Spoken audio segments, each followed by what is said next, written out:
This happened about 2 hours ago, and not directly to me, but I was involved in the situation. I went to the laundromat with my girlfriend and a friend of ours, and the place was empty, except for another girl who was already there, reading a magazine, sitting right by the door. After about 15 minutes or so, a dude enters the laundromat, with no clothes to wash or dry, and instantly starts talking to her, in English. I do not live in an English-speaking country. Asking her about directions to a certain part of town. But he quickly moves from that and starts asking her questions about herself. She was really nice to him, answering most of his questions, and he goes on and on, either about himself, like his life story, or about her, if she was here, what she was studying, but then it started getting downright creepy. Besides asking her more than once for her Instagram and her WhatsApp number, he started asking her where she lived, if she was close, and how she could go there quickly and come back, etc. He was constantly saying stuff like, "So we'll meet tomorrow then," and saying how he had to go, over and over, but never actually leaving, because he was clearly waiting for her to leave the laundromat. At this point, our clothes were long washed and dried, but we remained there because our gut feeling was telling us three that there was something wrong. After she finished drying her clothes, she started folding them very slowly. Our friend went over to talk to her to see if she was uncomfortable with the situation, which she was. She said she was folding her clothes really slowly to see if he would just go away. So we offered to give her a ride home, and she said yes. And so we left. He clearly didn't see it coming. He just stayed there in his chair watching us as we exited. So the four of us walked out towards where my car was parked, got to talking a little bit. She was super nice. She was from another country, but spoke the same language. And she was getting really freaked out by his approach and insistence. But in the end, it all turned out okay. We left her right at her doorstep. We had to drive back by the laundromat on the way home, and he was gone, but we still passed him like half a mile away. She was super thankful and said she hopes we meet again someday.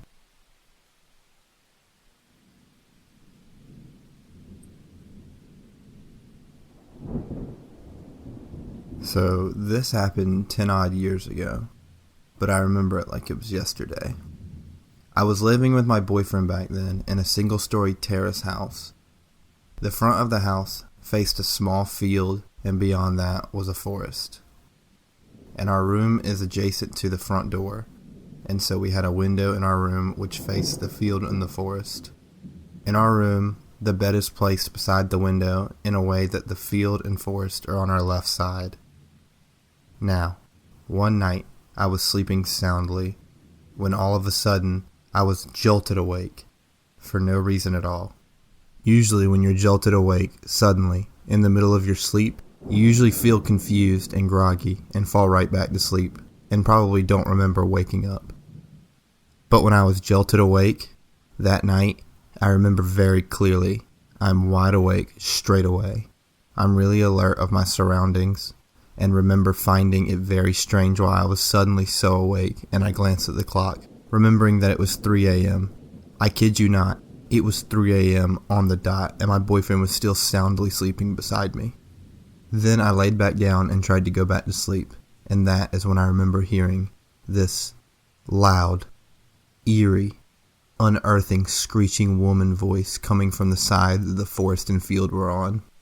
I can't explain how it sounds, but it was very, very unsettling and unlike anything I had ever heard before in my life.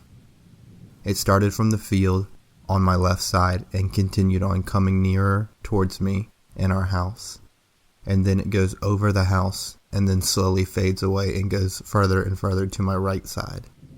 A second after the screeching voice stopped, all the dogs in our neighborhood started howling at the same time. I was frozen in fear. My mind couldn't comprehend what I just heard. And then I eventually fell back asleep. My boyfriend was never awoken, and the next morning I asked him did he actually hear anything strange last night. And he said no, he slept soundly through the night. I still can't explain what I heard that night. And the fact that the dogs started howling at the same time makes it even more creepy.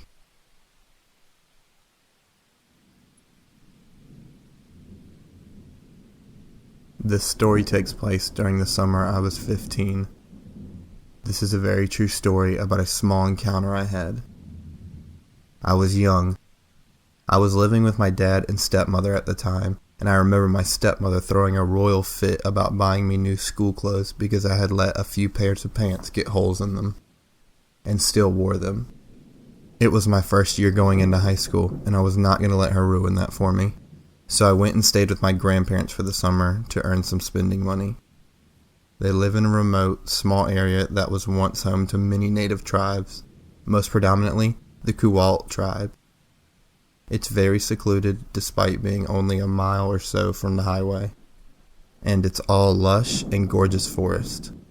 My grandpa had built his own 3-story house and a shop where he cut and assembled cedar into roofing products. That's where I came in. Hauling heavy chunks of cedar to his van, stacking, nailing, and cinching up shack and shingle into bundles to be sold. I made good money while I was there and was able to buy an entire new wardrobe.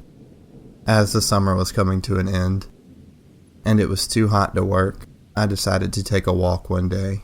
Now, let me say that I spent my entire childhood roaming these woods, armed with my grandparents' 2 dogs. We ran and played and napped all day.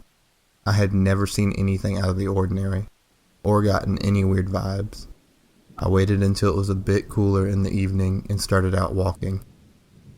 I walked a little path that would take me out to an unused logging road. I had tread the same path so many times I wasn't even paying attention until I felt I was being watched. I would like to note here that I was young and I had never touched drugs or alcohol and had no history of hallucinations or mental illness along those lines. What I saw still haunts me to this day. There he was, standing there, naked, in the middle of my path, looking down at me with his blank expression. He was tall, maybe 7 feet, much taller than my 5 nothing. He had long, matted black-gray hair, and there were tufts of it growing from the sides of his arms and legs. There were no genitals, only smooth flesh where they should be, and his skin, it was such a sickly pale yellow, and looked too big for his stature, and hung in some spots. We made eye contact. His yellow orbs felt like they were staring into my soul. I couldn't move or think. Everything had gone silent around me. The next 10 seconds of my life seemed to stretch out. We just stood there, looking at one another, before he swiftly turned and walked back into the trees. The foliage went undisturbed as he melted through and disappeared. I honestly expected him to charge me or at least be intimidating, but he just turned and left. I haven't seen him since, nor am I enthusiastic about going out and looking for him. I remember telling my grandma, but she just told me it was probably a drug addict. There was a high number of users and manufacturers of methamphetamines in this area. I've told this story in a thread somewhere before, but I've never really gone out of my way to share it, particularly because it sounds made up. I've tried looking into Native American folklore, especially local stuff, but I haven't found anything matching that description. If you have any ideas about what this may be, please let me know.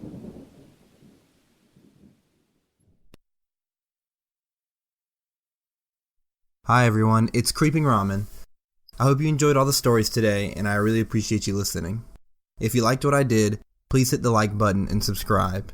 And if you really liked it, you should hit that notification bell, and it'll let you know every time I upload. Thank you for watching, and if you want to check me out on Instagram or Twitter, that would be awesome. And if you have stories to submit to me, please email me at creepingramen@gmail.com. Thank you all so much.